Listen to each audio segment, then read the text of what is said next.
محترم ناظرین، السلام علیکم ورحمۃ اللہ وبرکاتہ۔ شہر کے ایماندار آئی جی کی اکلوتی بیٹی کو دن دہاڑے کسی نامعلوم گروہ نے اغوا کر لیا۔ پوری پولیس فورس دن رات ایک کرنے کے باوجود مکمل طور پر ناکام رہی۔ مایوسی کے عالم میں آئی جی کو ایک غریب فقیر نے ایک خاص وظیفہ بتایا کہ رات کے پچھلے پہر اسے پوری یکسوئی سے پڑھو۔ ایک رات جب آئی جی تنہائی میں مصلے پر بیٹھ کر گڑ گڑا رہا تھا کہ اچانک اس کے موبائل پر ایک میسج آیا۔ میسج میں کوئی بھتہ نہیں مانگا گیا تھا، بلکہ اس میں ایک ایسی جگہ کا پتہ درج تھا جسے پڑھ کر آئی جی اپنا سر پکڑ کر بیٹھ گیا تھا۔ وہ جگہ کوئی اور نہیں بلکہ اس شہر کی بلند ترین اور پرشکوہ عمارت کے سب سے اوپری مالے پر کھڑا شاویز خان اپنے سامنے پھیلے ہوئے اس وسیع و عریض شہر کو ایک فاتح اور مغرور حکمران کی نظر سے دیکھ رہا تھا۔ اس کی آنکھوں میں ایک ایسی سرد مہری اور فرونیت تھی جو کسی بھی انسان کو خوفزدہ کرنے کے لیے کافی تھی۔ اس نے اپنے پیچھے کھڑے اپنے چیف سیکیورٹی افسر شیف اغن کو مڑے بغیر اپنی بھاری اور روبدار آواز میں کہا، شیر افغن، کیا تم جانتے ہو کہ اس شہر کی سب سے بڑی حقیقت کیا ہے؟ شیر افغن نے اپنا سر جھکا کر انتہائی ادب سے جواب دیا، جی سر، آپ کی طاقت اور آپ کا نام ہی اس شہر کی سب سے بڑی حقیقت ہے۔ شاویز نے ایک طنزیہ اور گونجتا ہوا کہا لگایا اور کہا، نہیں شیر افغن، اس شہر کی اور اس پوری دنیا کی سب سے بڑی حقیقت صرف اور صرف دولت ہے۔ وہ دولت جو انسان کو خدا بنا دیتی ہے۔ تم نے دیکھا نہیں، کل وہ جو منسٹر میرے سامنے کھڑا اپنی ایمانداری کی قسمیں کھا رہا تھا، آج صبح میری دولت کے چند ٹکڑوں کے عوض میرے قدموں میں بیٹھا دم ہلا رہا تھا۔ میں نے اس شہر کو خریدا ہے اور میں جب چاہوں اس کی سانسیں روک سکتا ہوں۔ شیر افغن نے خاموشی سے سر ہلا دیا، کیونکہ وہ جانتا تھا کہ شاویز خان کے سامنے بولنے کی کسی میں جرت نہیں تھی۔ شاویز نے اپنی مہنگی ترین سگار کا کش لگاتے ہوئے مزید کہا کہ میری ایک ہی کمزوری اور میری ایک ہی طاقت ہے، اور وہ میری بیٹی زمل ہے۔ اس کی ایک مسکراہٹ کے لیے میں اس پورے شہر کو آگ لگا سکتا ہوں۔ زمل کی سیکیورٹی میں کوئی بھی کوتاہی مجھے کسی صورت برداشت نہیں۔ تم جانتے ہو، اگر اس پر کوئی آنچ بھی آئی تو میں تمہاری کھال کھنچوا دوں گا۔ شیر افغن نے جلدی سے کہا، سر آپ بے فکر رہیں، زمل بی بی کے ساتھ ہمارے بہترین اور سب سے خطرناک محافظ سائے کی طرح موجود رہتے ہیں۔ کسی کی کیا مجال جو ان کی طرف آنکھ اٹھا کر بھی دیکھ سکے۔ شاہویز کے چہرے پر ایک مغرور سی مسکراہٹ ابھر آئی اور اس نے کہا کہ یہی میں سننا چاہتا تھا۔ اب جاؤ اور وہ فائلیں تیار کرو، مجھے آج رات اس شہر کے سب سے بڑے پروجیکٹ کا اعلان کرنا ہے۔ اسی دوران شہر کی سب سے مہنگی اور پرتعیش یونیورسٹی سے زمل اپنی کلاسیں ختم کر کے نکل رہی تھی۔ وہ ایک انتہائی خوبصورت، معصوم اور سادہ سی لڑکی تھی، جس پر اپنے باپ کی دولت اور طاقت کا کوئی غرور نہیں تھا۔ وہ اپنے دوستوں سے ہنستے مسکراتے ہوئے الوداع لے رہی تھی۔ اس کے ارد گرد شاہویز کے وہ خطرناک اور مسلح محافظ موجود تھے، جو ہر وقت عقاب کی طرح ارد گرد نظریں جمائے رہتے تھے۔ زبل نے اپنی بلٹ پروف گاڑی اور جدید ترین گاڑی کا دروازہ کھولا اور اندر بیٹھ گئی۔ ڈرائیور نے گاڑی سٹارٹ کی اور محافظوں کی دو گاڑیاں ایک آگے اور ایک پیچھے چلنے لگی۔ زمل نے اپنا موبائل فون نکالا اور اپنے باپ کا نمبر ڈائل کیا۔ شاویز، جو ابھی میٹنگ کے لیے جا رہا تھا، اپنی بیٹی کی کال دیکھتے ہی مسکرا دیا۔ اس نے فوراً کال اٹھا کر انتہائی نرمی اور محبت سے کہا، جی میری جان، کیسی رہی آج کی کلاس؟ زمل نے ہنستے ہوئے جواب دیا، بابا جان، کلاس تو بہت اچھی تھی، مگر مجھے آپ سے ایک شکایت ہے۔ آپ نے میرے ساتھ اتنے سارے گارڈز کیوں لگائے ہوئے ہیں؟ مجھے یونیورسٹی میں سب عجیب نظروں سے دیکھتے ہیں، جیسے میں کوئی قیدی ہوں۔ شاویز نے پیار سے کہا، بیٹا، تم شاویز خان کی بیٹی ہو، اس شہر کی شہزادی ہو اور شہزادیوں کی حفاظت کے لیے فوج تو ہوتی ہے۔ تم بس جلدی سے گھر آؤ، میں نے تمہارے لیے ایک بہت بڑا سرپرائز رکھا ہے۔ زمل نے خوشی سے کہا، سچی بابا؟ میں بس 15 منٹ میں گھر پہنچ رہی ہوں، پھر دیکھتے ہیں آپ کا سرپرائز۔ گاڑی شہر کے ایک مصروف اور گنجان علاقے سے گزر رہی تھی۔ اچانک ایک انتہائی تیز رفتار اور بھاری ٹرک کسی پاگل ہاتھی کی طرح اس غلط سمت سے نمودار ہوا، اور اس نے زمل کی گاڑی کے آگے چلنے والی سیکیورٹی کی گاڑی کو اتنی زور سے ٹکر ماری کہ وہ گاڑی ہوا میں کلا بازیاں کھاتی ہوئی دور جا گری۔ اس سے پہلے کہ ڈرائیور کچھ سمجھ پاتا یا گاڑی کو موڑتا، چاروں طرف سے کالے شیشوں والی نامعلوم گاڑیاں نمودار ہوئیں اور انہوں نے زمل کی گاڑی کو چاروں طرف سے گھیر لیا۔ یہ سب کچھ اتنی تیزی اور اتنی شیطانی منصوبہ بندی سے ہوا تھا کہ محافظوں کو اپنے ہتھیار نکالنے کا موقع بھی نہیں ملا۔ ان کالی گاڑیوں سے کچھ انتہائی خطرناک نقاب پوش اور جدید ترین ہتھیاروں سے لیس درندے باہر نکلے، اور انہوں نے پیچھے والی سیکیورٹی گاڑی پر اندھا دھند فائرنگ شروع کر دی۔ گولیاں بارش کی طرح برس رہی تھیں اور محافظ خون میں لت پت ہو کر گر رہے تھے۔ زمل گاڑی کے اندر بیٹھی خوف کے مارے بری طرح چیخ رہی تھی، اور اس نے اپنے کانوں پر ہاتھ رکھے ہوئے تھے۔ ایک نقاب پوش نے ایک بھاری ہتھوڑے سے زمل کی بلٹ پروف گاڑی کا شیشہ توڑنے کی کوشش کی، لیکن وہ ناکام رہا۔ تو اس نے ایک خاص قسم کا کیمیکل شیشے پر پھینکا، جس سے شیشہ پگھلنے لگا۔ زمل نے روتے ہوئے اپنے باپ کا نمبر ملانے کی کوشش کی، مگر اس کے ہاتھ اتنے کانپ رہے تھے کہ موبائل فون اس کے ہاتھ سے گر گیا تھا۔ دروازہ ایک زوردار جھٹکے سے کھلا اور دو نقاب پوشوں نے زمل کو بالوں سے پکڑ کر انتہائی بے دردی سے باہر نکالا۔ زمل کی دل خراش چیخیں اس بازار کے ہنگامے میں دب کر رہ گئیں۔ وہ ظالم اسے گھسیٹتے ہوئے اپنی گاڑی میں ڈال کر ایک طوفان کی طرح وہاں سے فرار ہو گئے، اور کسی ایک انسان کو بھی ان کا پیچھا کرنے یا انہیں روکنے کی جرت نہیں ہوئی۔ ادھر شاویز خان اپنی شاندار کرسی پر بیٹھا میٹنگ کی صدارت کر رہا تھا کہ اچانک میٹنگ روم کا دروازہ ایک زوردار دھماکے سے کھلا، اور شیر افغن بدحواسی کے عالم میں کانپتا ہوا اندر کو داخل ہوا۔ اس کا چہرہ پسینے سے بھیگا ہوا تھا، اور اس کی آنکھوں میں ایک ایسا خوف تھا جو شاویز نے پہلے کبھی نہیں دیکھا تھا۔ شاویز نے غصے سے اپنی کرسی سے اٹھتے ہوئے دھاڑ کر کہا، شیر افغن، تمہاری یہ جرت کیسے ہوئی میرے میٹنگ میں اس طرح سے گھسنے کی؟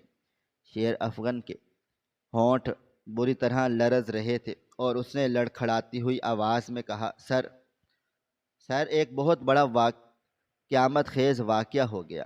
زمل بی بی کی گاڑی پر حملہ ہوا ہے۔ شاویز کا دل ایک لمحے کے لیے دھڑکنا بھول گیا۔ اس نے آگے بڑھ کر شیر افغن کا گریبان پکڑ لیا، اور اس کی آنکھوں میں خون اتر آیا۔ اس نے پاگلوں کی طرح چیختے ہوئے کہا، کیا بکواس کر رہے ہو تم؟ کیا ہوا میری بیٹی کو؟ بتاؤ مجھے۔ شیر افغن نے روتے ہوئے کہا، سر ہمارے سارے گارڈز مارے جا چکے ہیں، اور کچھ نامعلوم لوگ زمل بی بی کو اغوا کر کے لے گئے ہیں۔ یہ سنتے ہی شاویز کے پیروں تلے سے زمین کھسک گئی۔ اس کا دماغ سن ہو گیا، اور اس کی آنکھوں کے سامنے اندھیرا چھا گیا۔ اس نے شیر افغن کو پوری طاقت سے دیوار کے ساتھ دے مارا، اور ایک زخمی شیر کی طرح دھاڑتے ہوئے کہا، میری بیٹی کو اغوا کر لیا گیا، اور تم زندہ کیسے ہو؟ میں اس پورے شہر کو جلا کر راکھ کر دوں گا۔ مجھے میری بیٹی ہر قیمت پر واپس چاہیے۔ ابھی اسی وقت پولیس چیف کو فون ملاؤ اور میرے تمام پرائیویٹس گارڈز کو پورے شہر میں پھیلا دو۔ اگر میری بیٹی کو ایک خراش بھی آئی تو میں تم سب کی لاشیں اس شہر کے چوک پر لٹکا دوں گا۔ شاویز خان کی اس ہولناک دھاڑ سے پورا دفتر گونج اٹھا۔ اس نے دیوانہ وار اپنے فون پر پولیس کے آئی جی کو کال ملائی، اور کال اٹھتے ہی اس نے کوئی سلام دعا کیے بغیر انتہائی سفاکی اور وحشت سے کہا، آئی جی میری بیٹی زمل کو کسی نے اغوا کر لیا ہے۔ میں تمہیں صرف 2 گھنٹے کا وقت دے رہا ہوں۔ مجھے میری بیٹی صحیح سلامت میرے سامنے چاہیے، ورنہ تمہاری یہ وردی اور تمہاری یہ جان میں دونوں چھین لوں گا۔ آئی جی نے گھبراتے ہوئے کہا، سر آپ پرسکون رہیں، ہم نے پورے شہر کی ناکہ بندی کر دی ہے، میں خود اس کیس کو دیکھ رہا ہوں۔ شاویز نے فون دیوار پر دے مارا، جس سے فون کے ٹکڑے ٹکڑے ہو گئے۔ وہ اپنے بال نوچتا ہوا اپنے دفتر میں پاگلوں کی طرح چکر کاٹنے لگا۔ اس کا وہ سارا غرور، وہ ساری فرونیت ایک ہی لمحے میں ریزہ ریزہ ہو چکی تھی۔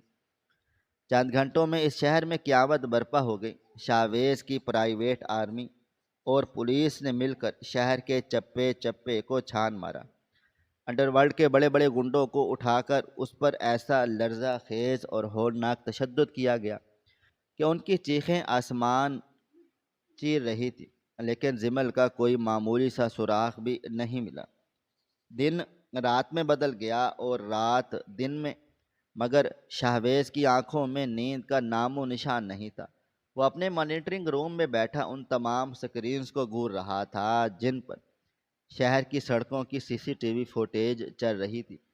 اس کی آنکھیں سوج کر سرخ ہو چکی تھی اور اس کے چہرے پر ایک وحشت طاری تھی۔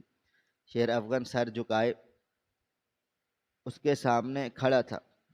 شاویز نے اپنی کرخت اور پھٹی ہوئی آواز میں کہا، شیر افغان، 24 گھنٹے گزر چکے ہیں اور کوئی تاوان کی کال نہیں آئی۔ کوئی مجھ سے پیسے کیوں نہیں مانگ رہا؟ کوئی مجھے یہ کیوں نہیں کہہ رہا کہ اسے کیا چاہیے؟ میں اپنی ساری دھن دولت اسے دینے کو تیار ہوں، بس کوئی مجھے میری زمل کی آواز سنا دے۔ شیر افغان نے انتہائی لاچاری سے کہا، سر ہم نے ہر مشکوک جگہ پر چھاپا مارا ہے، ہم نے ہر اس انسان کو الٹا لٹکا دیا جس کا پرانا کوئی بھی کرمنل ریکارڈ موجود تھا، مگر سر یہ کوئی عام اغوا کار نہیں ہے۔ انہوں نے کوئی ثبوت، کوئی فنگر پرنٹ، کوئی ایک بال تک پیچھے نہیں چھوڑا۔ اور سر جب اغوا کار توان نہ مانگے تو اس کا سیدھا مطلب یہ ہے کہ وہ کسی بہت پرانی اور خونی دشمنی کا بدلہ لے رہے ہیں اور وہ زمل بی بی کو نقصان پہنچانا چاہتے ہیں۔ شاویز نے یہ سنتے ہی اپنی میز پر پڑا شیشے کا بھاری گلاس اٹھا کر پوری طاقت سے سامنے لگی ہوئی سکرین پر دے مارا۔ سکرین ایک بھیانک آواز کے ساتھ ٹوٹ کر بکھر گئی۔ شاویز نے اپنے سینے کو پیٹتے ہوئے دھاڑے مار مار کر رونا شروع کر دیا اور کہا کہ کون سی دشمنی شیر افغان، کون سی دشمنی؟ میں نے اس شہر پر حکومت کی ہے، میں نے لوگوں کو کچلا ہے، تو مجھے ماریں، میری جان لے لیں، مگر میری اس معصوم بیٹی کا کیا قصور ہے جس نے کبھی کسی کا دل نہیں دکھایا؟ مجھے میری بیٹی چاہیے۔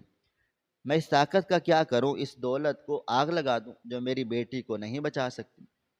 وہ طاقتور شاہویز خان جو کل تک خدا بننے کا دعویٰ کر رہا تھا، آج ایک کمزور اور ہارے ہوئے انسان کی طرح زمین پر گرا ہوا رو رہا تھا۔ اس نے اپنے گارڈز کو دھکے مار کر کمرے سے باہر نکال دیا اور لڑکھڑاتا ہوا زمل کے کمرے کی طرف بڑھ گیا، وہ کمرہ جہاں زمل کی خوشبو بکھری پڑی تھی۔ اس نے زمل کے بستر پر پڑا ہوا اس کا دوپٹہ اٹھایا اور اسے اپنے چہرے پر رکھ کر اس قدر پھوٹ پھوٹ کر اور سسکیاں لے کر رویا کہ کمرے کی دیواریں بھی کانپ اٹھیں۔ اس نے روتے ہوئے کہا کہ میری جان زمل، تم کہاں ہو؟ تمہارے بابا ہار گیا ہے، تمہارے بابا کی ساری دھن دولت ختم ہو گئی، تم کن ظالموں کی قید میں ہو؟ کیا تم نے کچھ کھایا پیا ہوگا؟ کیا تم رو رہی ہوگی؟ میں تمہارا مجرم ہوں، میں تمہیں نہیں بچا سکا۔ دن ہفتوں میں بدلنے لگے اور شاہویز کی حالت ایک مجذوب اور پاگل کے جیسی ہو گئی۔ اس نے دفتر جانا چھوڑ دیا، لوگوں سے ملنا چھوڑ دیا۔ اس کی وہ شاندار شخصیت اب ایک بکھرے ہوئے اور خاک آلود وجود میں بدل چکی تھی۔ اس کی آنکھیں میں ہر وقت ایک خوف اور ایک وحشت رقص کرتی تھی، اور وہ ہر وقت اپنے موبائل فون کی سکرین کو گھورتا رہتا تھا کہ شاید کوئی کال آ جائے، شاید کوئی اسے بتائے کہ اس کی بیٹی زندہ ہے۔ مگر صرف ایک مہیب اور جان لیوا خاموشی تھی جو اس کے دل کو چیر رہی تھی۔ اس کا دماغ ہر وقت ان ہولناک سوچوں میں الجھا رہتا تھا کہ اغوا کار زمل کے ساتھ کیا سلوک کر رہے ہوں گے۔ اس نے پولیس کے بڑے سے بڑے افسروں کے سامنے ہاتھ جوڑے، ان کے پاؤں میں گرا، مگر کوئی بھی اسے اپنی بیٹی کا راستہ نہ دکھا سکا۔ اس کا وہ سارا روب و دبدبا، اس کی وہ ساری سیاست اور اس کی وہ ساری اکڑ اس غلیظ مٹی میں اس قدر عبرت ناک انداز میں مل چکی تھی کہ اسے اب اپنی زندگی ایک عذاب سے کم نہیں لگتی تھی۔ اس نے آسمان کی طرف دیکھ کر چیختے ہوئے کہا، اے میرے رب، میں نے تیرے بندوں پر بہت ظلم کیے ہیں، میں نے ہمیشہ غرور کیا، مگر میری بیٹی معصوم ہے، اس نے کبھی کسی کا برا نہیں چاہا۔ مجھے میری بیٹی لوٹا دے، میں اپنی ہر ایک چیز کو چھوڑنے کے لیے تیار ہوں، میں ایک فقیر بننے کو تیار ہوں، بس مجھے میری ذمل دے دے۔ لیکن آسمان سے صرف خاموشی کا جواب آ رہا تھا، اور شاویز کا دل ایک تیز دھار خنجر سے کٹ رہا تھا۔ اس نے اپنے آپ کو اس تاریک کمرے میں بند کر لیا، اور اس کی وہ طاقتور اور فرعونیت سے بھری ہوئی زندگی اب صرف ایک گہری اور تاریک مایوسی کے کنویں میں غرق ہو چکی تھی، جہاں سے اسے کوئی روشنی اور کوئی امید نظر نہیں آ رہی تھی۔ وہ ہر رات اس امید پر جاگتا تھا کہ شاید کوئی معجزہ ہو جائے، اور ہر صبح اس کی وہ امید ایک نئے اور بھیانک صدمے کے ساتھ ٹوٹ جاتی تھی۔ اس کا سارا وجود صرف ایک ہی درد اور ایک ہی تڑپ میں سلگ رہا تھا، اور اسے اس دنیا کا ہر انسان، ہر رشتہ اور ہر دولت ایک دھوکہ اور ایک جھوٹ لگنے لگی تھی۔ وہ شاویز خان جو کبھی اس شہر کی تقدیر کے فیصلے کرتا تھا، آج اپنی تقدیر کے سامنے انتہائی لاچار، بے بس اور ہارے ہوئے غلام کی طرح سر جھکائے کھڑا تھا، اور اس کی اس اذیت ناک اور روح فرسا کیفیت کو دیکھ کر پتھر کا دل بھی خون کے آنسو رونے پر مجبور ہو جاتا تھا۔ اور اس کی یہ ہولناک اور قیامت خیز آزمائش ابھی اپنے ابتدائی اور سب سے بھیانک مراحل میں تھی، جس نے اس کی روح کو مکمل طور پر نچوڑ کر رکھ دیا تھا۔ دن اور رات کی طرح اس اذیت ناک اور جان لیوا تڑپ نے شاہویز خان کے اس مضبوط اور آہنی وجود کو اندر سے مکمل طور پر کھوکھلا اور ریت کی دیوار کی طرح کمزور کر دیا تھا۔ وہ اپنے اس بڑے اور شاندار گھر کے ایک انتہائی تاریک اور سنسان کمرے کے اس کونے میں زمین پر بیٹھا تھا، جہاں دیوار پر اس کی جان سے پیاری بیٹی زمل کی ایک مسکراتی ہوئی بڑی سی تصویر لگی ہوئی تھی۔ اس کی وہ آنکھیں جن سے کبھی اس شہر کے بڑے بڑے لوگ خوف کھاتے تھے، اب بالکل بے جان اور پتھرا چکی تھی، جن میں اب کسی بھی قسم کی کوئی روشنی یا کوئی زندگی باقی نہیں رہی۔ اچانک اس تاریک کمرے کا وہ بھاری دروازہ ایک ہلکی سی آواز کے ساتھ کھلا، اور اس کا وہ سب سے خاص اور خونی محافظ شیر افغن ایک انتہائی دبے قدموں اور ڈرتے ڈرتے اندر داخل ہوا۔ اس کے ان قدموں کی وہ ہلکی سی آہٹ سن کر شاہویز خان نے ایک زوردار جھٹکے سے اپنا وہ بھاری سر اٹھایا، اور اس کی ان سوجی ہوئی اور سرخ آنکھوں میں ایک ایسی ہولناک وحشت اور ایک ایسا درندگی سے بھرا ہوا جنون تھا کہ شیر افغن نے بے اختیار خوف کے مارے دو قدم پیچھے ہٹ گیا۔ اس نے کانپتی ہوئی آواز میں کہا، صاحب، ہمیں ایک چھوٹی سی امید اور ایک سوراخ ملا ہے۔ ہماری ایک خفیہ ٹیم کو شہر کے اس دور دراز اور سنسان کنارے پر ایک جلی ہوئی کالی گاڑی ملی ہے، جس کے بارے میں ہمارا یہ پختہ شک ہے کہ یہ شاید انہی اغوا کاروں کی گاڑی ہے۔ یہ سنتے ہی شاویز خان ایک زخمی اور بپھرے ہوئے شیر کی طرح زمین سے اٹھا، اور اس نے ایک ہی جست میں آگے بڑھ کر شیر افغن کا وہ گریبان اپنے ان کانپتے ہوئے ہاتھوں میں پوری طاقت سے جکڑ لیا۔ اس کی آواز میں ایک ایسا درد تھا جو کسی بھی انسان کے دل کو چیر کر رکھ دے۔ اس نے شیر افغن کی آنکھوں میں گھورتے ہوئے چیخ کر کہا، مجھے وہ جلی ہوئی گاڑیاں، وہ مٹی مت دکھاؤ شیر افغن، مجھے صرف اور صرف میری بیٹی چاہیے، بتاؤ مجھے کہاں ہے میری زمل؟ کیا تم نے اس راکھ میں میری بیٹی کا کوئی نشان یا کوئی ثبوت دیکھا؟ کیا اس کی کوئی چیز وہاں ملی؟ شیر افغن نے اپنا وہ سر انتہائی شرمندگی اور لاچاری سے جھکا لیا اور روتے ہوئے کہا، نہیں صاحب، وہاں کوئی انسان اور کوئی ثبوت نہیں تھا، بس وہ گاڑی مکمل طور پر جل کر خاک ہو چکی تھی اور اس کے اندر سے ہر ایک چیز مٹ چکی تھی۔ یہ سننا تھا کہ شاویز خان نے شیر افغن کو ایک زوردار دھکا دے کر اس دروازے کی طرف پھینکا اور خود اس تصویر والی دیوار کے سامنے کھڑا ہو کر اپنے وہ بھاری مکے اس دیوار پر اس قدر دیوانہ وار اور پاگلوں کی طرح برسانا شروع ہو گیا کہ اس کے ان ہاتھوں سے وہ سرخ خون بہہ کر اس دیوار پر لگنے لگا۔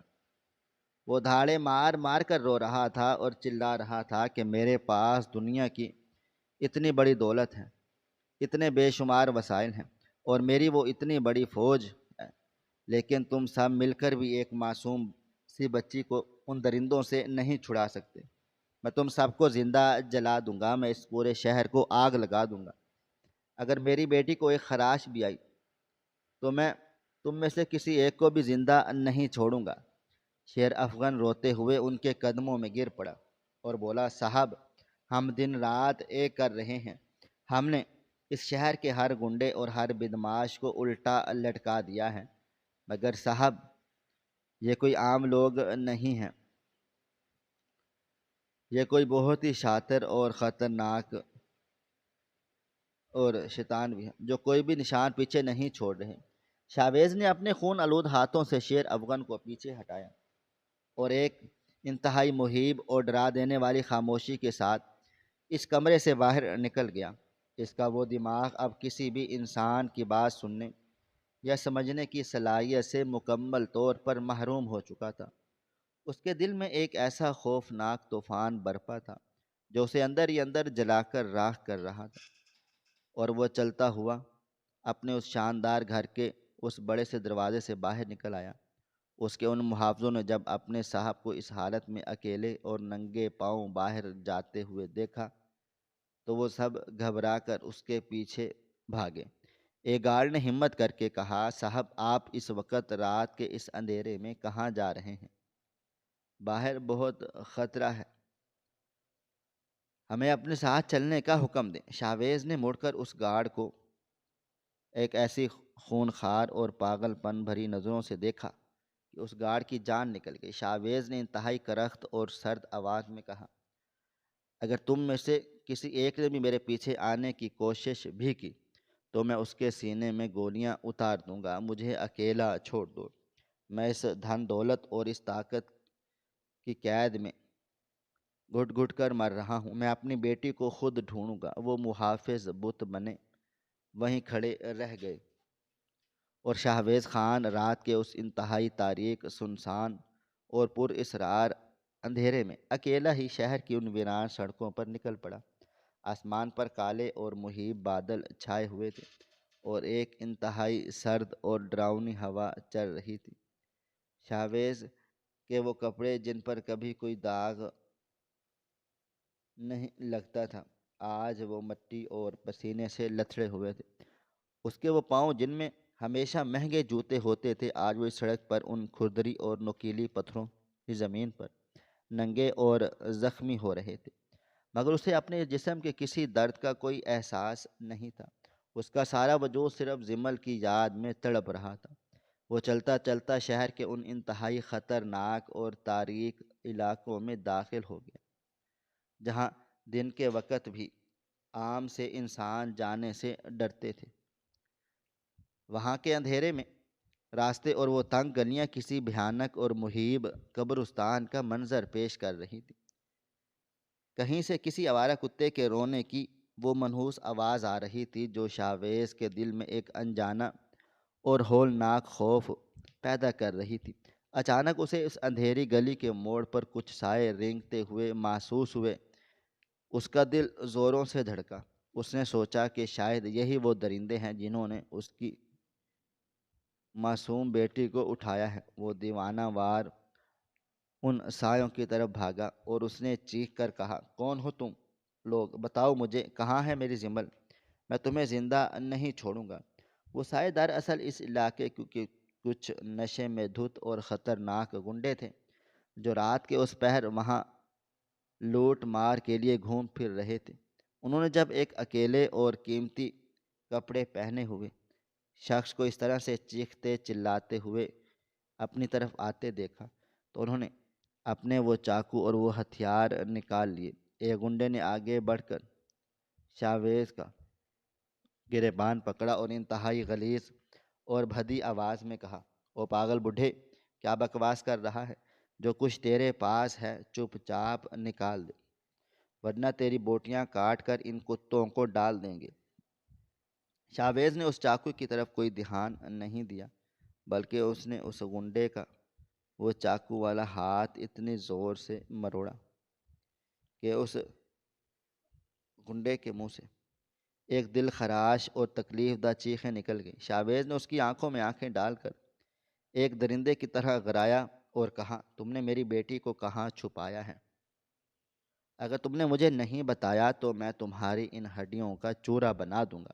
دوسرے گنڈوں نے جب اپنے ساتھی کی یہ حالت دیکھی تو وہ خوف زدہ ہو کر وہاں سے بھاگ نکلے، اور وہ گنڈا بھی روتا ہوا اور معافیاں مانگتا ہوا وہاں سے فرار ہو گیا۔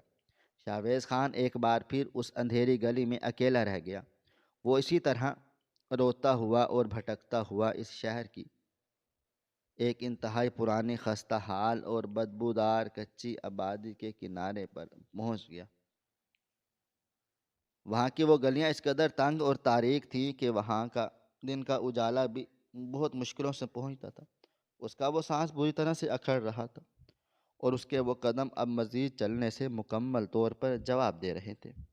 وہ ایک کچی اور گرتی ہوئی دیوار کا سہارا لے کر وہیں اس مٹی پر بیٹھ گیا اور اس نے اپنے سر کو اپنے گھٹنوں میں گرا کر ہچکیاں لے کر رونا شروع کر دیا۔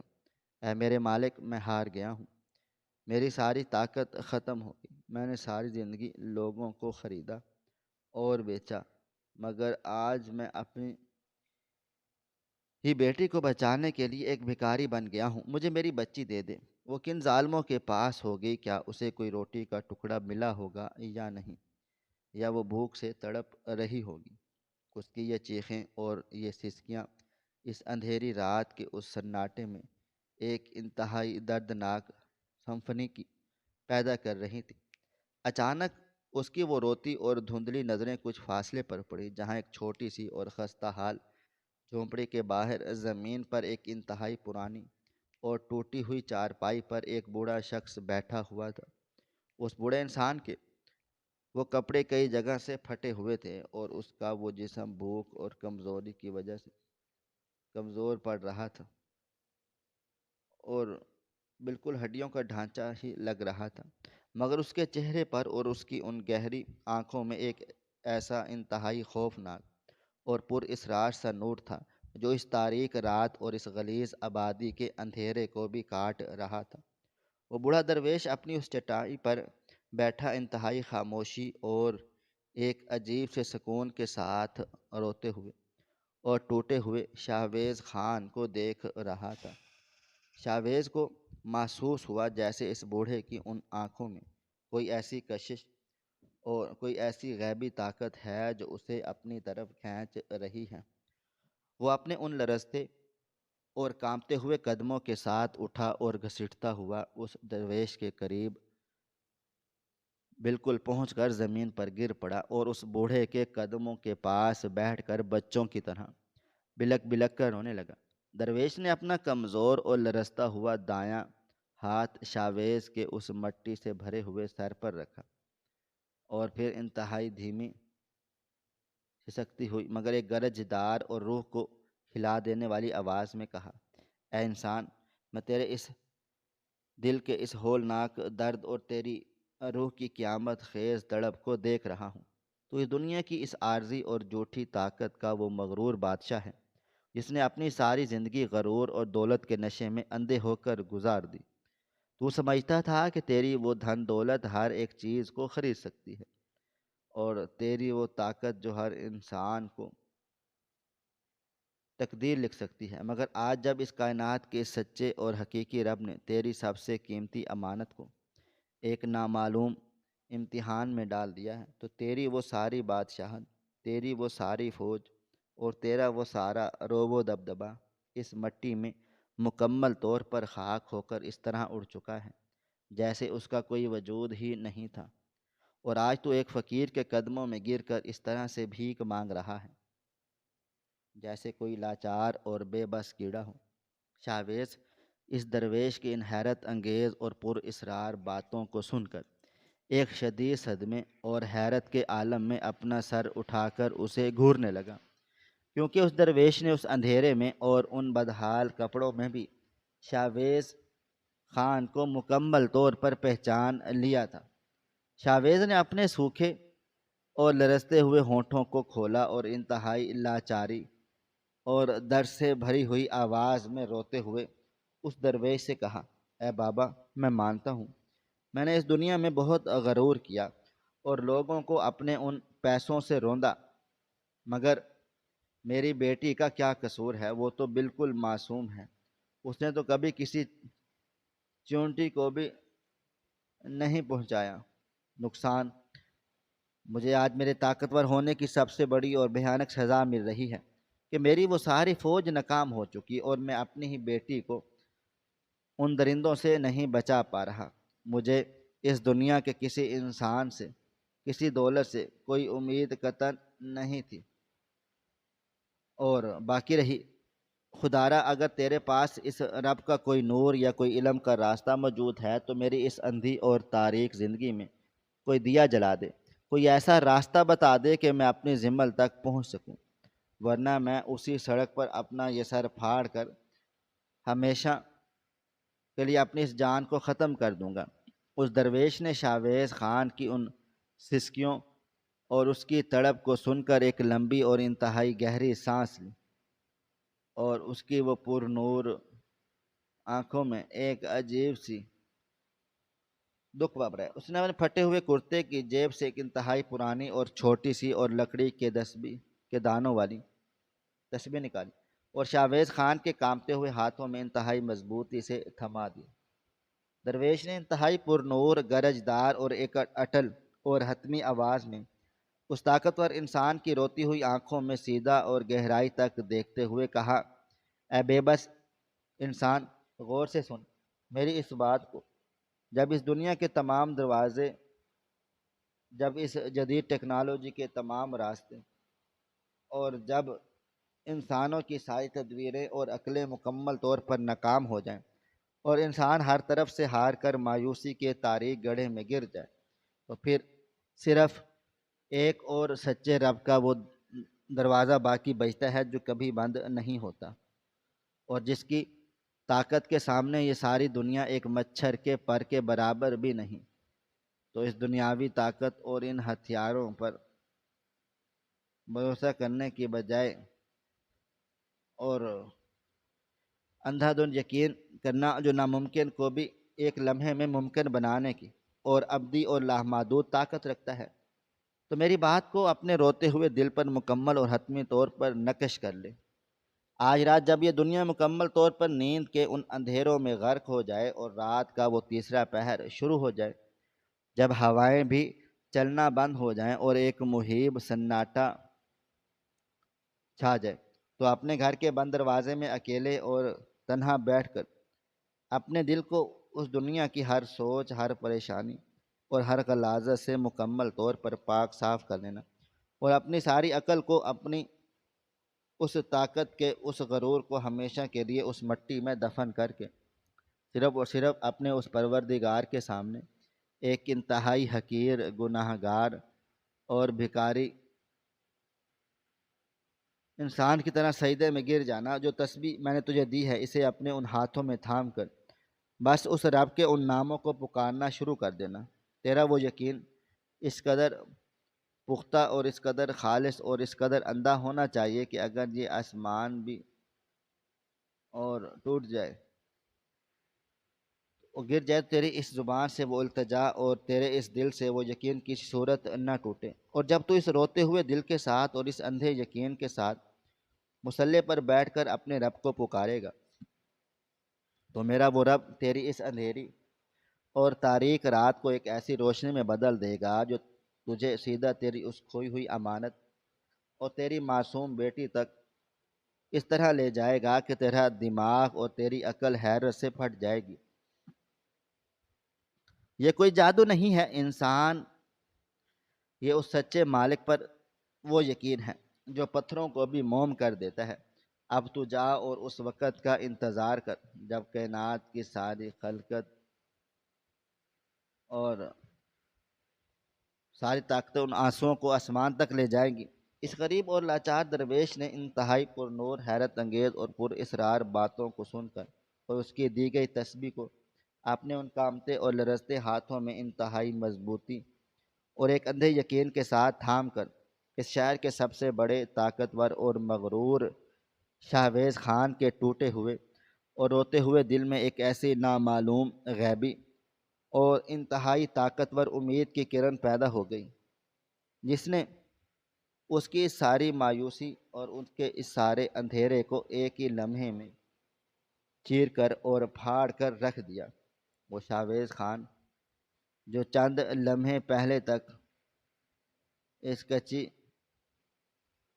اور تاریک گلی میں انتہائی لاچار اور بے بس اور ہارے ہوئے کیڑے کی طرح دھاڑے مار مار کر اور چیخ چیخ کر رو رہا تھا، وہ اب درویش کے قدموں سے اٹھ کر انتہائی اجلت اور ایک دیوانہ وار کیفیت میں اپنے گھر کی طرف روانہ ہو گیا۔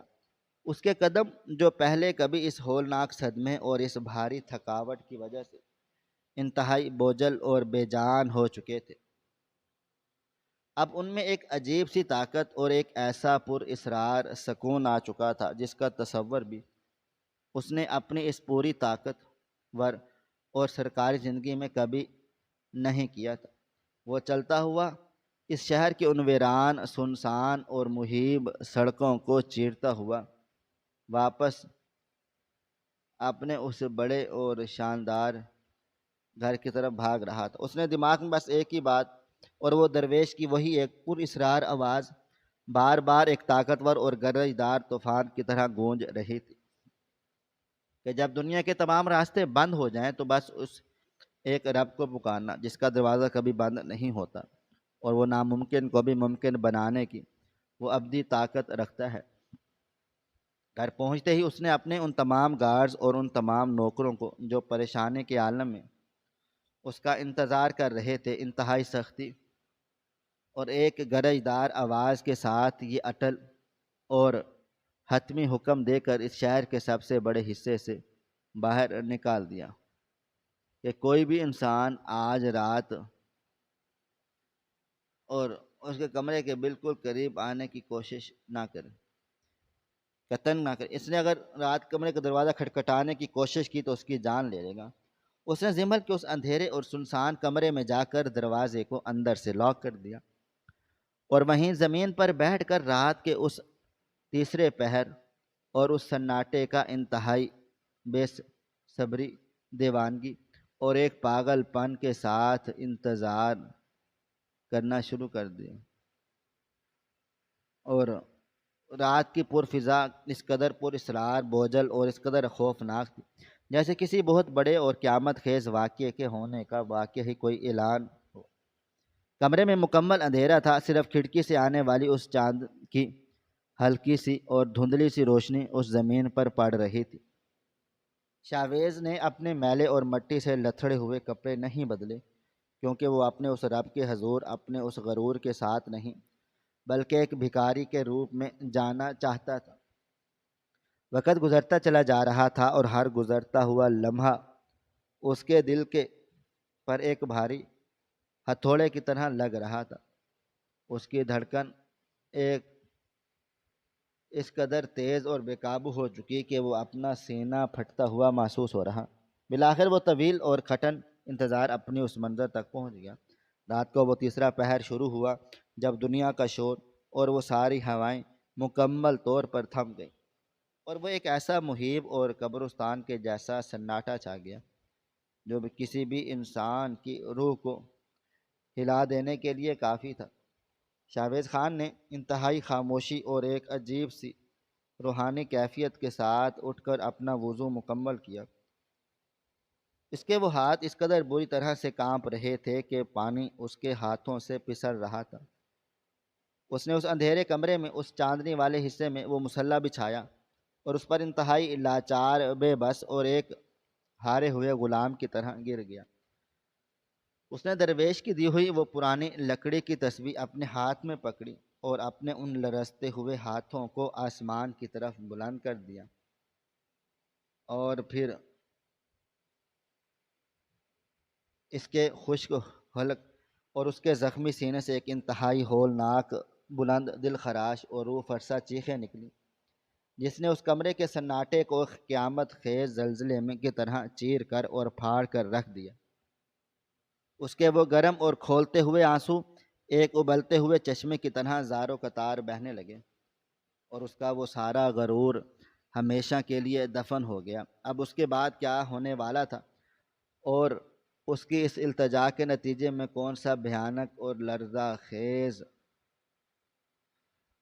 فاش راز کو فاش نہیں ہونے والا تھا، اس کا تصور بھی کسی انسان کے لیے ممکن نہیں تھا، اور وہ رات ایک طوفان کا پیش خیمہ بن چکی تھی، جس کے اندر ایک ایسا خوفناک بھید چھپا ہوا تھا جو عن قریب اس کی ساری زندگی کو ہمیشہ کے لیے بدلنے والا تھا۔ مگر ابھی صرف اس کمرے میں اس کی وہ چیخیں اور وہ سسکیاں گونج رہی تھیں جو آسمان کا دل چیرنے کے لیے کافی تھی۔ شاویز سجدے میں گرا، رب کے حضور گر گڑا رہا تھا۔ خاموشی کے اس مہیب سناٹے میں اچانک موبائل کی سکرین ایک مدھم روشنی کے ساتھ چمکی اور میسج کی ٹون گونج اٹھی۔ کانپتے ہاتھوں سے فون اٹھایا اور ایک نامعلوم نمبر سے پیغام موصول ہوا، جس میں کوئی تاوان یا کوئی مطالبہ نہیں، بلکہ شہر کے دور دراز علاقوں میں واقع ایک پرانی ویران فیکٹری کا پتہ لکھا تھا۔ کسی نامعلوم شخص کی طرف سے یوں اچانک پتہ ملنا کسی بہت بڑی گہری سازش کی نشاندہی کر رہا تھا، مگر اس وقت دماغ کچھ اور سوچنے کے قابل نہیں تھا۔ درویش کی کہی ہوئی بات ذہن میں بجلی کی طرح کوندی، اور شاویز تیزی سے مسلح سے اٹھا۔ کسی محافظ کو آواز دیے یا ساتھ لے جانے کا خیال تک اس کے دل میں نہیں آیا۔ سیدھا گراج کی طرف دوڑا، گاڑی نکالی اور جنون کے عالم میں شہر کی سنسان سڑکوں پر نکل پڑا۔ رات کی تاریکی انتہائی گہری ہو چکی تھی اور سڑکوں پر ایک مہیب سناٹا چھایا ہوا تھا۔ گاڑی کی ہیڈ لائٹس اندھیرے کو چیرتے ہوئے آگے بڑھ رہی تھیں۔ دل میں خوف، امید اور بے چینی کا ایک طوفان مچا ہوا تھا۔ میلوں کا سفر منٹوں میں طے کر کے اس کھنڈر نما فیکٹری کے سامنے بریک لگائی۔ ارد گرد میلوں تک کوئی آبادی نہیں تھی، اور دیواروں پر ایک ڈراؤنا منظر پیش کر رہی تھی۔ ہوا کے چلنے سے فیکٹری کے پرانے لوہے کے دروازے ایک عجیب سی خوفناک آوازیں پیدا ہو رہی تھی۔ ننگے اور زخمی پیروں کے ساتھ اس ٹوٹی ہوئی دیواروں کا سہارا لیتے ہوئے اندر داخل ہوا۔ قدموں کے نیچے بکھرے ہوئے شیشے اور پتھر پاؤں کو مزید زخمی کر رہے تھے، لیکن ایک باپ کی ممتا اور تڑپ کے سامنے یہ درد کچھ بھی نہیں تھا۔ فیکٹری کے اندرونی ہال میں گھپ اندھیرا تھا، بس بیچوں بیچ ایک پیلے رنگ کا مدھم بلب چل رہا تھا، جس کی روشنی میں مٹی اڑتی ہوئی صاف دکھائی دے رہی تھی۔ اس روشنی کے بالکل نیچے لوہے کے ایک بوسیدہ کرسی پر زمل رسیوں میں بری طرح جکڑی بے ہوش پڑی تھی۔ اس کے کپڑے مٹی سے اٹے ہوئے تھے اور چہرے پر تھکاوٹ اور خوف کے واضح نشانات موجود تھے۔ بیٹی کو اس بے بس حالت میں دیکھ کر کلیجہ منہ کو آ گیا۔ شاویز بھاگتا ہوا قریب پہنچا اور جلدی جلدی وہ موٹی رسیاں کھولنے لگا۔ رسیوں کی رگڑ سے زمل کی کلائیوں پر سرخ نشان پڑ چکے تھے۔ ابھی مشکل ہاتھ کی ایک رسی کھولی تھی کہ تاریک کونے سے ایک بھاری قدموں کی آہٹ ابھری۔ شاویز خان ایک جھٹکے سے مڑا اور گرج کر بولا، سامنے آؤ، کون ہو تم؟ کس شفاق درندے نے میری بچی پر یہ ظلم و ستم کیا؟ قدموں کی آواز قریب آئی اور شاویز نے ایک سایہ سا روشنی میں نمودار ہوا، اور شخص کا چہرہ دیکھتے ہی شاویز کے پیروں تلے سے زمین کھسک گئی۔ دماغ مکمل طور پر سن ہو گیا اور حیرت سے سانس رکنے لگا۔ سامنے کھڑا شخص کوئی نامعلوم مجرم یا دشمن نہیں بلکہ سب سے قریبی بچپن کا دوست اور بزنس پارٹنر سکندر تھا۔ سکندر کے ہونٹوں پر ایک انتہائی زہریلی اور شفاف مسکراہٹ تھی اور آنکھوں میں برسوں کی پرانی نفرت جھلک رہی تھی۔ شاویز نے رستی ہوئی آواز میں کہا، سکندر، تم یہاں، کیا یہ سب تم نے کیا ہے؟ زمل تو تمہیں اپنے سگے چاچے کی طرح پیار کرتی تھی، تم ایسا کیسے کر سکتے ہو؟ سکندر نے خوفناک قہقہا لگایا اور انتہائی تلخی سے بولا، ہاں شاویز خان، یہ سب میرا بچھایا ہوا جال ہے۔ تمہارا غرور اور تمہاری بادشاہت مجھے اندر ہی اندر ختم کر رہی تھی، دیمک کی طرح کھا رہی تھی۔ تم خود کو اس شہر کا خدا سمجھتے تھے اور میں صرف تمہارے سائے میں زندہ رہنے پر مجبور تھا۔ یاد کرو، پچھلے سال کا سب سے بڑا سرکاری پروجیکٹ جس کے لیے میں نے دن رات محنت کی تھی، لیکن تم نے اپنی طاقت کے زور پر وہ اپنے نام کر لیے اور مجھے ایک ملازم کی طرح پیچھے کھڑا رکھا، ہر محفل، ہر میٹنگ میں، اور شاویز خان کو سلام کرتے اور میں صرف ایک تماشائی بنا رہتا۔ میں تمہارا یہ غرور مٹی میں ملانا چاہتا تھا۔ میں نے ہی ان خطرناک اغوا کاروں کو بھاری رقم دی کہ وہ زمل کو دن دہاڑے اٹھائیں اور تمہیں اس قدر لاچار کر دیں کہ تم سڑکوں پر فقیروں کی طرح دھکے کھاؤ۔ آج تمہیں اس مٹی میں رلتا ہوا دیکھ میرے کلیجے میں ٹھنڈک پڑ گئی ہے۔ آج میں نے ثابت کر دیا کہ تم کوئی خدا نہیں ہو۔ شاویز کو اس ہولناک سچائی نے اندر تک ہلا کر رکھ دیا تھا۔ جس دوست پر جان نچھاور کی جاتی تھی وہی زندگی کا سب سے بڑا قاتل نکلا۔ شاویز نے ایک لمبی اور گہری سانس لی اور مضبوط مگر دکھی لہجے میں کہا، اسکندر، تمہیں میری دولت اور میرا رتبہ چاہیے تھا تو تم سیدھا میری جان مانگ لیتے، میں تو اپنی ساری جائیداد تمہارے نام کر دیتا، مگر تم نے میری اس معصوم بیٹی کو نشانہ بنا کر ثابت کر دیا کہ تم ایک انتہائی گھٹیا اور کم ظرف انسان ہو۔ آج بھی مجھے یہ سب سمجھ آ گیا ہے کہ میرا سارا غرور اور تکبر واقعی جھوٹا تھا، لیکن میرا رب سچا ہے جس نے مجھے تمہارے اس بھیانک اور منافق چہرے تک پہنچا دیا۔ تم نے دولت کے لیے ایک بیٹی کا سودا کیا۔ سکندر نے غصے سے دانت پیسے اور جیب سے پستول نکالتے ہوئے کہا کہ اب تم دونوں باپ بیٹی یہاں سے کبھی زندہ واپس نہیں جاؤ گے۔ میں اس کہانی کو یہیں پر ختم کر دوں گا۔ اس نے پستول کا رخ زمل کی طرف کیا تو شاویز ایک ڈھال بن کر اپنی بیٹی کے سامنے کھڑا ہو گیا، لیکن اس سے پہلے کہ سکندر ٹریگر دباتا، فیکٹری کے چاروں بڑے دروازے ایک زوردار دھماکے کے ساتھ ٹوٹ گئے اور شیر افغن کے ساتھ درجنوں اور داخل ہو گئے۔ محافظ اندر آئے۔ شاویز کی گاڑی میں خفیہ اور جدید ٹریکر تھا جس کی وجہ سے شیر افغن اور سیکیورٹی ٹیم مسلسل پیچھا کرتے ہوئے عین وقت پر پہنچ چکی تھی۔ شیر افغن نے آگے بڑھ کر فوراً سکندر کے سر پر آٹومیٹک بندوق تان لی۔ چاروں طرف سے خود کو موت کے گھیرے میں دیکھ سکندر کے ہاتھ سے وہ پستول زمین پر گر گیا اور اس کے چہرے پر سارا رنگ اڑ گیا۔ وہ اب ایک انتہائی بزدل اور خوفزدہ گیدڑ کی طرح معافیاں مانگنے لگا، مگر شاویز نے اس کی طرف پلٹ کر دیکھنا بھی گوارا نہیں کیا۔ اس نے آگے بڑھ کر اپنی بے ہوش بیٹی کو انتہائی احتیاط سے گود میں اٹھایا اور اپنے سینے سے لگا لیا، زمل کے ماتھے پر پیار کیا اور آنسو بھری آنکھوں سے آسمان کی طرف دیکھ کر اس کائنات کے سچے اور حقیقی مالک کا شکر ادا کیا جس نے نہ صرف بیٹی واپس دلا دی تھی بلکہ دنیا کی اصل حقیقت بھی دکھا دی تھی۔ فیکٹری سے باہر نکلتے ہوئے مشرق کی طرف سے صبح صادق کی ہلکی ہلکی روشنی پھیل رہی تھی جو ایک نئی صبح اور پاکیزہ زندگی کا پیغام دے رہی تھی۔ آج اس ویران جگہ سے واپس جانے والا شاویز خان کوئی مغرور اور ظالم بادشاہ نہیں تھا بلکہ ایک شکر گزار اور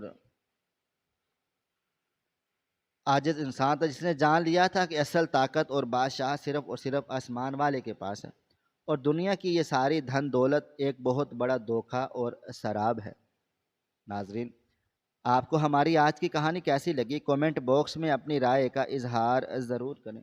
خواہش صرف اتنی ہے کہ کچھ الفاظ لکھو جس سے کوئی گمراہی کے راستے پہ جاتے جاتے رک جائے، اور نہ بھی رکے تو سوچ میں ضرور پڑ جائے۔ پیارے دوستو، امید کرتا ہوں کہ آپ کو یہ ہماری کہانی پسند آئی ہوگی۔ کہانی پسند آئی ہو تو ویڈیو کو لائک کریں، کومنٹس کریں، شیئر کرنا بالکل بھی نہ بھولیں۔ اور ہاں، اگر آپ لوگ اس چینل پر نئے ہیں تو ہمارے چینل ہریرہ انفو کو سبسکرائب ضرور کر لیں اور نوٹیفیکیشن کو ضرور دبا دیں تاکہ آنے والی کہانی سب سے پہلے آپ کو مل سکے۔